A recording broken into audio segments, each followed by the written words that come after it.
कान पे कनपटी पे बंदूक धर के पैसा जो व्यक्ति कमा रहा है, उसके पास भी बहुत पैसा है, उसके भी पत्नी है, उसके भी बच्चे हैं, उसका भी घर है, इसको कृपा से जोड़ रहे हैं। ये हमारी मूर्खता है। ये सारी चीजें, घर मकान दुकान, ये प्रारब्ध का फल है, प्रभु की कृपा का फल नहीं है।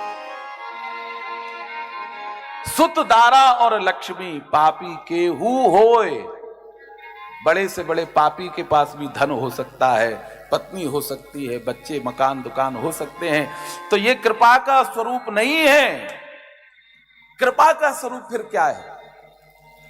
भगवत कृपा जिसको कहा जाता है, वास्तविक स्वरूप क्या है?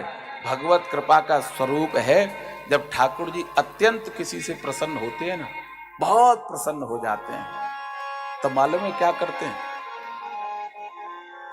जब ठाकुर जी अत्यंत किसी से प्रसन्न होते हैं और अपनी कृपा का भंडार खोल देते हैं, तब उस जीव के ऊपर कृपा के स्वरूप सत्संग में ले जाकर के बिठा देते हैं और कहते हैं, भैया अब मेरी कृपा का भंडार समाप्त हो गया, अब मैं इससे ऊपर कृपा कुछ नहीं कर सकता।